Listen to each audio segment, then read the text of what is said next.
Why don't we get started? I want to start with a brief presentation just to introduce the subject a little bit. Then I really would like to open it for conversation because that's truly what I'm interested in, not just giving you my opinion, but discussing it.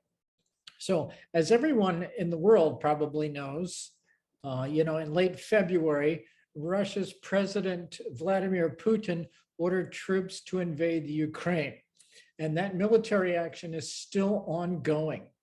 I think that lots of us wrestle with ideas about war and peace. Countries and even a lot of companies, particularly in the US, but also in Europe, have had to respond with wrestling with how best to respond to what Russia is doing in Ukraine.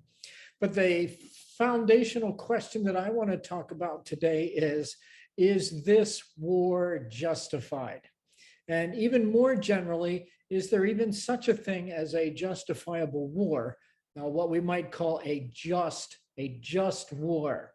By just war, I mean that the use of military force can be morally justified. So having introduced it that way, there are generally two biblical positions on war. The first would be pacifism, which is those who are opposed to any kind of violence or war. And the other would be just war, that there are justifiable times to use war as a moral tool. So I want to talk to you briefly about each one of those. First of all, pacifism, you probably know, pacifism is the idea that military force or any kind of violence is never justified.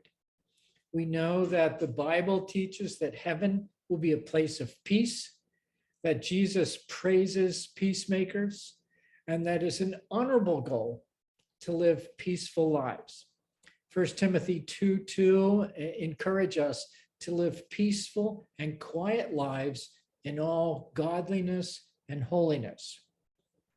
Just war theory, by contrast, says that because of the reality of violence in the world and our quest for both morality and justice in the world, there are times when it's appropriate to quell violence with force. Ecclesiastes 3:8 says there is a time for war and a time for peace.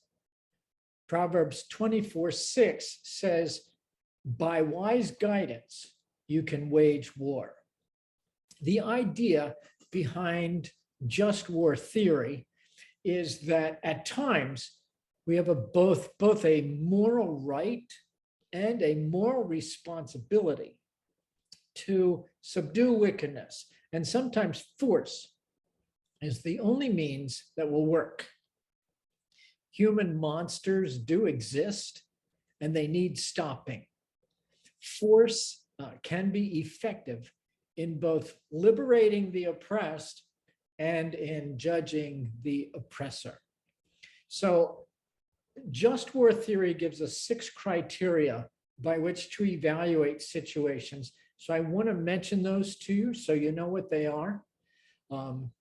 So these are the issues that are used to define what a just war is. First of all, legitimate authority. The idea here is that the war has been declared by a legitimate and a responsible sovereign individual or entity. Secondly, that there is a just cause. The principle here is that the cause that is being undertaken by the military is a moral cause. And traditionally, the two just causes, the two moral causes of war are self-defense or where you are righting something that is wrong. In other words, you are creating a system of justice. Okay, the third element of just war is proportionality. Does the response, does the military action balance with the level of whatever the offense was? fourth issue defining a just war is the likelihood of success. There must be a real chance that the force you're using can stop the wicked. Number 5, that war is a last resort.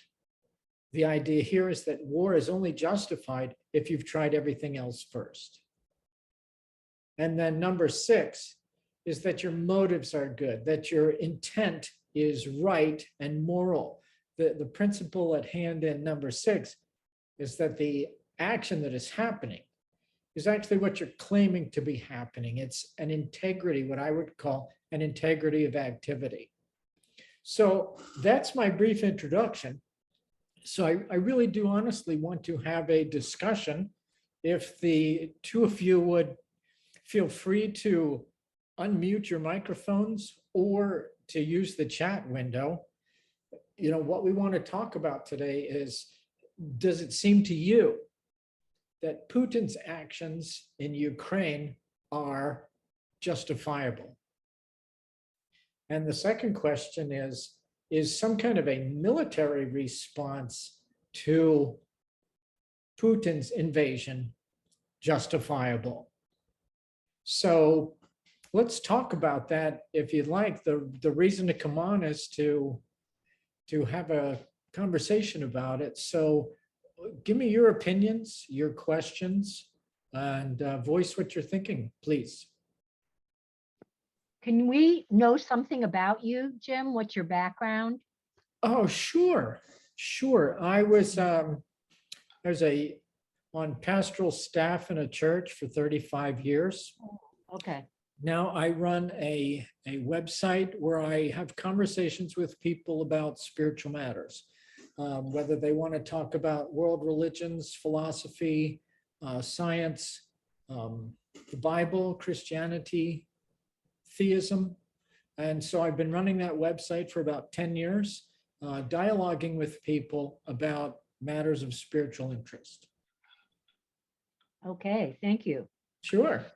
I knew you were a New Testament guy because I'm an Old Testament woman, and the references are not ones that I, of course, have picked them up over the course of the years, but you know, it's pretty simple. One of the 10 commandments is thou shalt not kill. Right. On the other hand, we have an eye for an eye, a tooth for a tooth. Exactly. So Exactly. Go ahead. What did you want to say about them? Well, I was always taught that when you have these conflicting situations, that this is why God gave, I use the generic term man, why God gave people a brain, because, you know, it's not up to God to figure all this out. It's up to us to figure all this out. Right. God has delegated to us the responsibility of running the world, so to speak. And so he gives us principles by which to run it. Now, you mentioned from the 10 commandments, thou shalt not kill. What we know is that the word that is used for kill now in Exodus 20 is the term that is more related to murder than a generic term for killing. It does not rule out things like self-defense. It does not rule out, according to the biblical scholars, things like justifiable war, like when God commanded Joshua to go into the land for the conquest. There were times, and this comes from Augustine in the 4th century, there are times when war is justifiable. And so the command, thou shalt not kill, is really about murder and homicide. You know, when you have thought about it ahead of time and you have gone ahead with something that's very illegitimate. And the other text you mentioned was an eye for an eye.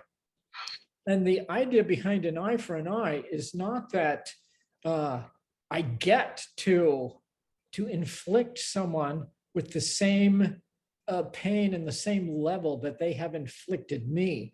The idea behind the eye for an eye, which is called the lex talionis, the idea behind that is that the punishment should fit the crime. That if if they have poked out your eye, you don't get to cut off their head. No, it's an eye for an eye, which means it should be proportional and it should be fair. So that what we're talking about here is that a system of justice where people actually get what they deserve, where they do not get less than they deserve, or it wouldn't be an eye for an eye or a tooth for a tooth. And they also don't get more than they deserve. You know, where you hear these incidents where somebody kills somebody to steal their sneakers. Well, that's not proportional. And so that's just sort of my explanation of those two texts that you brought up. What's your reaction? Yeah, well, thanks for the education, but the thing is that I don't even know if this is anymore, if we have the luxury of like these philosophical conversations or thoughts about what is a just war. Yeah. I mean, we've passed a lot of just wars by. There were 6 million Jewish people that were killed, blah, blah, blah. But because now it isn't just a situation of sending the army in or troops, boots on the ground, or, equip. It's like nuclear. It's, it's just devastating. Right. Much more complex. We deal with a much more complex sort of world or a war world, we could say, than anything in previous generations. I've talked about that with other people that, it used to be that an army would show up and they had swords and bow and arrows, just like you had swords and bow and arrows. Right. But now when we're talking about supersonic jets, ICBMs, nuclear weapons, we're not just talking about swords and bows and arrows anymore. We're talking about brutal, sort of astounding lethality in what we have designed in our world. And we're also not just talking about killing the people who have perpetrated these war crimes upon other people. We're talking about the entire planet. We now have the capability to take out everyone. And what's just about that? Right. And so exactly. So I can ask, do you believe in just war theory, or are you a pacifist? I don't know. Okay, that's what you wanted to talk about today. My first question was, does it seem to you that Putin's action in Ukraine is justified? Of course not. But on the other hand, really, you're talking to somebody that has no surviving relatives, whose whole family was obliterated. And really, if I think about it, I really do think I am a pacifist, because I don't understand why anybody would go anywhere. It's just an unfortunate fact of life that you're on your own. And as much sympathy and humanity and compassion and all of that I have for these poor people in Ukraine. And it's so reminiscent of what happened not that long ago. And I mean, if you just look at the physical devastation, it looks just like right after World War II. And that's the thing. It's like, whatever comes of any of these war situations, it's, I mean, yeah, I guess, the Marshall Plan or whatever, but the thing of it is that I just don't see, I don't see what good it is to declare war, but and I get that some people are acquisition minded and all of that, but I just don't see what the benefit is on the response, as much as I'd like to emotionally, sure. But I think that rationally, I just don't think it solves anything. Now, you seem to be implying, and I think I've heard you correctly, that you had ancestors who were victims in the Holocaust? It's not just ancestors. I don't have grandparents, aunts, uncles.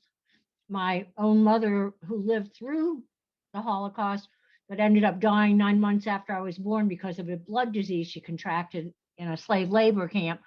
So, if I were younger, I would probably have that kind of eye for an eye. Like, where were those people when we needed them? They weren't anywhere. Well, it's not my response is not based on that. My response is based on, I haven't seen any good come out of, I mean, really, other than less people would be killed, maybe if, you get involved in the war. But then on the other hand, the other side loses people too. I Right. don't see anything tangible that comes out of matching, of thinking like, oh, it's a just war and we should participate.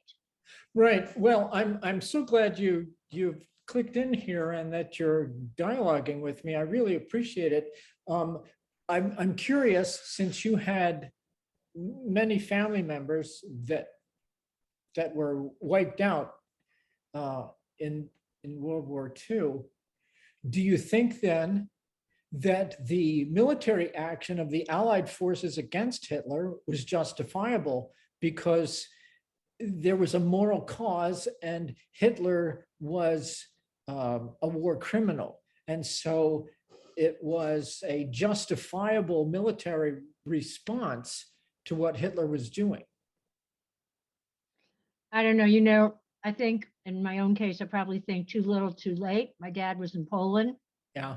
1939. He was a grown man, young and strong. So, of course he lived. But and again, I don't know like what came out of this. There's always going to be some authoritarian dictator type of figure I mean, it's just, I hate to say it, but I think it really is the way of the world. And the other thing I want, before I forgot, my dad always explained to me, and this could be because he was definitely kind of a left-leaning Bundesstaat kind of guy. He said that, war is just a question of economics. We didn't enter the war because all of a sudden we decided like, oh, we can't bear to see all these poor people die, but it was good for us economically, the war machine. So, Uh-huh. you know, So you don't necessarily see the Allied response as necessarily justifiable. right. It was like, it wasn't a moral action, it was an economic one. That's what I was taught to believe. Huh, isn't that interesting? Yep. Now, see, as far as just war theory is concerned, one of the ideas is that it's a very fine balance that someone has to maintain to be able to engage in just war without going over the line, in Yeah. terms of that the moral force becomes just as criminal as the criminal force. Right. It's a very difficult balance to maintain, where you maintain moral and just motives and you maintain moral and just means. This is kind of like the same argument. You're old enough to remember Norman Mailer, Sure. who wrote a book about who undertook a relationship with a man who had been in prison, who was a writer, a really good writer apparently, and got him out and took him under his wing. And the guy ends up committing a murder in a Brooklyn alley. And the guy says, I can't remember the specifics, but I remember the guy said, well, the skills I developed in prison, the skills that soldiers develop in war, Mhm. are the very same set of skills that would get you killed in regular life, and vice versa. So I think like the whole idea of war, just or not just, it's so reprehensible to me because it changes people and not for the better. Oh, well, I agree with you. I agree with you generally. I think even the most difficult situations, however, can sometimes create in people, courage and morality, and um, Right. there are potential benefits to even the worst of situations. But something like war is just horrific. My thought would be, in dialoguing with you, that you wonder if there's any response that is really going to be useful and helpful.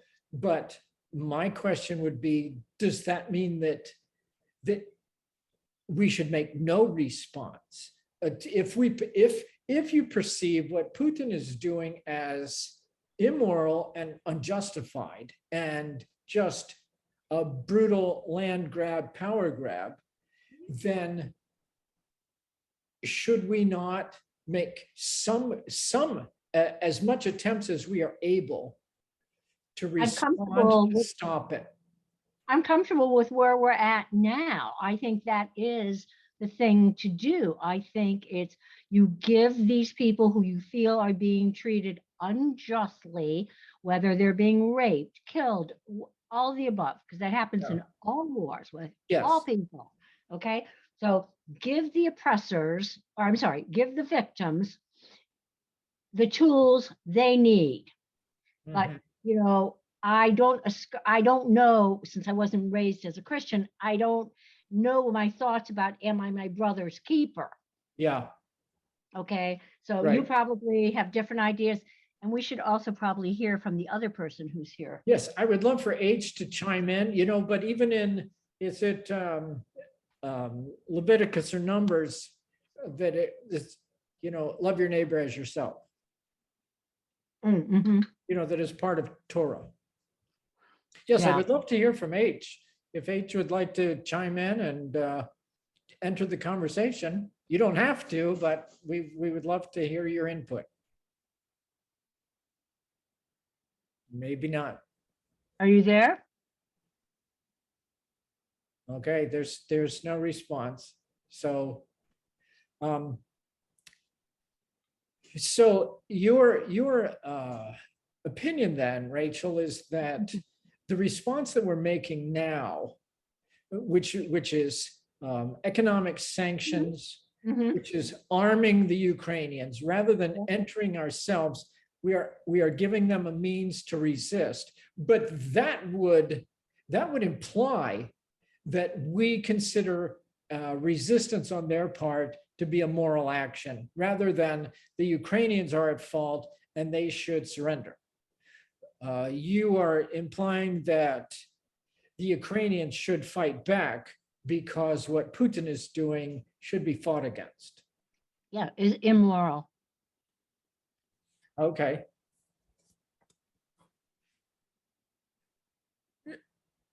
Okay. Now, are there other things that I would say it's obviously the United States and NATO that are mainly involved, as far as I know, in the resistance against Putin and what the Russians are doing. Are there other ideas that come to mind that you think that the resistance forces might try?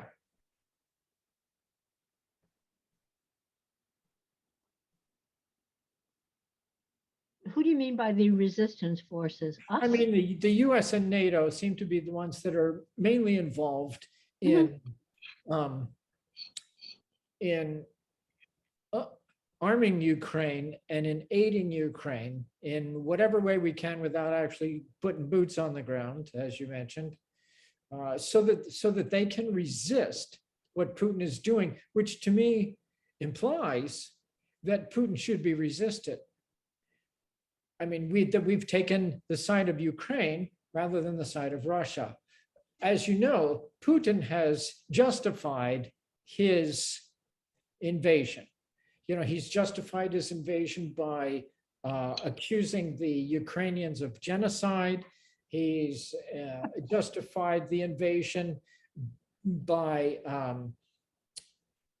the Ukrainian resistance to other actions taken before. So that Putin has made it right in his own mind. But we have not sided, we being the United States, but NATO has not sided with Russia. We have sided with Ukraine, and those are the ones that we are supporting. Well, first of all, NATO is like right there. Yes. All those countries. I mean, you don't even really know, are they, morally indignant, or are they just bloody well scared that if they don't help Ukraine, that, those Ruskies are going to end up, as they have historically, by the way, in all those, in all of Eastern Europe, period. Right. And of course, we know that's what happened in the 1930s, that Right. the European countries just sat by while Hitler took one nation after another, thinking, well, maybe a response is not justifiable. And so hopefully there was some learning curve there that we just can't sit around when this kind of thing happens. Yeah. Well, you notice that the people who were the furthest away, us, and the UK, although UK got involved because the Germans actually came to their shores and destroyed, buildings and took Yes. lives and whatever. But I mean, we really, and it's not because I wrap myself in this flag, because I was not even born in this country, but I think it says quite a lot about us as a nation of, in the Judeo-Christian tradition, that we're not afraid of the Russians landing here. So any involvement we have is really out of a feeling of this is not right. People should be given freedom of choice of who they want to be governed by. Yes, yes. And that is one of the contributions of the United States to the Absolutely. modern world. Absolutely. Now, we live in an age, I remember talking with my parents and my wife's parents. Both of my father and my father-in-law served the Allied forces, the United States forces during World War II. And there was a great amount of fear in the country, in the United States at the time, that there would actually be an invasion on American soil, either by Japan and their Navy coming from the West, or by Germans and the rumors of U-boats off the eastern seaboard. There was quite a bit of fear. Now, even though we as the United States, we are an ocean away from all of what happens in Europe and Right. Eastern Europe. But at the same time, in our era of modern military capability, we know that the United States is easily reachable by the ballistic missiles and the nuclear weapons and, of Russia. And by the same token, we know that if we do that to them, they're for sure. I mean, that's the whole hesitancy of sending troops over there, going anywhere beyond where we've gone, is, that it's like, really, it's not effective. It just means they're going to react. Where'd you go? Did I screw something up? Are you still No, there? I'm here. Do you hear me? Yeah, now I can. You disappeared for a minute. Oh, I'm sorry. Well, that's right. It was probably my fault. No. Yeah. It's sort of at least what I think of what it means, a zero-sum game that, It is. Yeah. that we know that anybody who starts a nuclear conflagration, if there's going to be a response, a nuclear response, we end up with an untenable destruction of the planet. Right. And if we would even not do anything in a nuclear capacity, but us sending boys, women, whomever they are, us sending troops over there, us doing more than just the economic sanctions and supplying goods and weapons and, all the medical, all that stuff that we do. If we do anything beyond that, as in sending actual physical support there, you're just tempting this crazy man. And I think all autocrats are literally, there's something that they didn't get in their childhood that drives them to be this aggressive. I really believe that. I think like something from 0 to 6 just wasn't there. And so, okay, they're really needy and they've got, ego issues and all of that. But I think that doing anything beyond what we're doing, just or not just, we can't take the risk. That would not be just either. Right. There has to be well, at least in my mind, at least in my mind, there has to be some justifiable point of response. That if there is a particular action against us or against our allies, I mean, that's sort of like the whole reason to have allies is so that you have each other's back. So that if something happened to us or to our allies, would some kind of military response be justifiable, or are we to turn the other cheek, so to speak? Yeah, well, that's that whole clause in NATO, article number, whatever it is, 2 or whatever, that whatever happens to one country, all the other countries are going to get active. Right. Right. And it seems to me that just war theory, if I can say it this way, just war theory encourages legitimate governments to form alliances for mutual defense against unjust aggression. And NATO, and that's what NATO is. Mhm.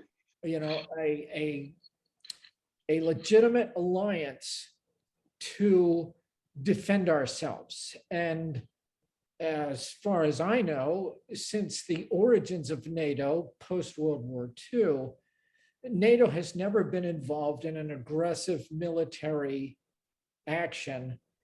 NATO is always perceived as a defensive alliance for security and peace. Is that fair in your mind? Yeah, I mean, sure, it's like an insurance policy.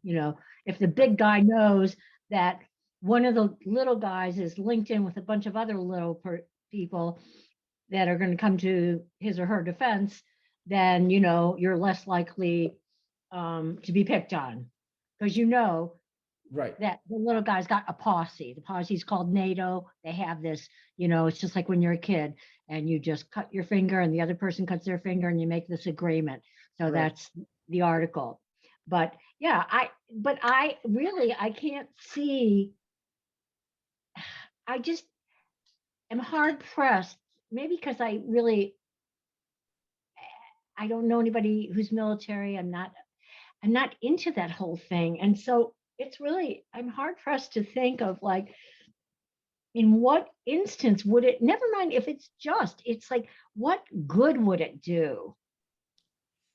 I would think an answer to that would be it would spare, at least in this case, it would spare Ukrainian lives and halt Russian aggression, because there are some opinions out there that if Ukraine falls, another country will be next, similar to what Hitler did in Europe.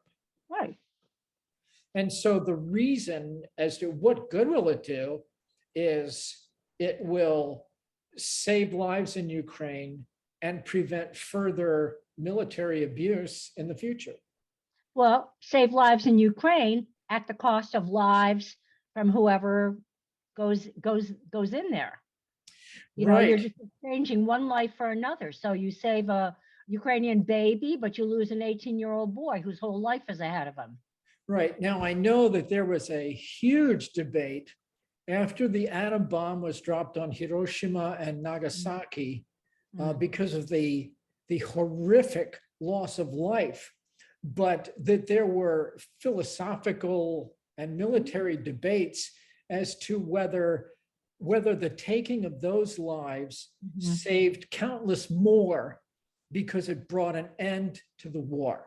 And even though we took the lives of, we can safely say, everyone in those two cities, that what it spared was hundreds of thousands, if not millions more, because the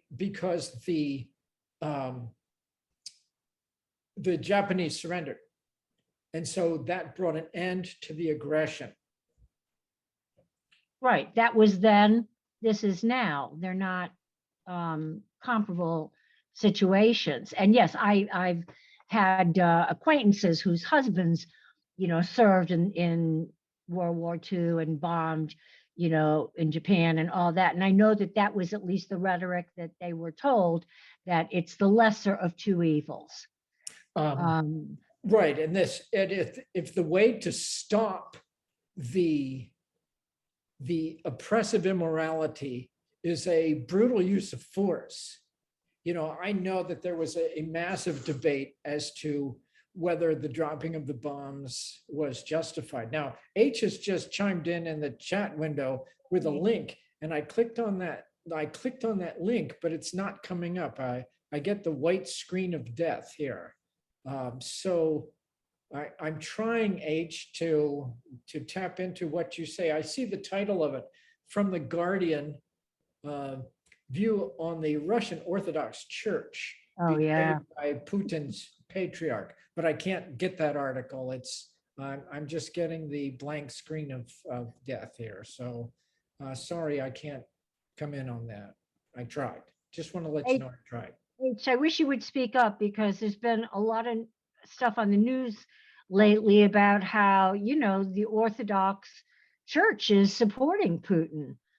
Here you have a Right, and religious yes, institution.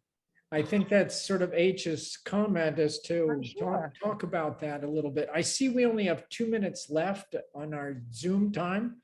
I Okay. just want to give a 2-minute warning here, like they do in football. Yeah, and that was one of the problems during World War II as well, that the German church stayed silent largely. I know there were some there's some protests and some very vocal people, but for the large part, the German church laid down and kept their mouth shut instead of protesting. So, as did the entire Catholic Church. oh, here it comes. I got a better link this time. Okay. Right, and that, both the Lutheran Church and right. So this link that H just chimed in, and we have less than a minute now, is the Patriotic Kirill of Moscow has given theological cover for Vladimir Putin's murderous assault on Ukraine. Yeah, that's disturbing to me. I would have to read the article. I see we have less than a minute left, but that's disturbing to me. That would have to be read, and that could be a subject of another conversation. Anyway, I thank you both for coming to the conversation today. I appreciate everything that you've said. I appreciate the article you've linked us to, H, everything you've said, Rachel. Thank you very much. H, I'm going to look it up and read it. So thank you. Okay. Bye now, both of you. I think H wants to extend the time. I myself have to go, but so I'm going to say goodbye, and you and H can figure out if you can extend the time. Okay. Yes. Thank you, Rachel. Thank you for having this. Okay.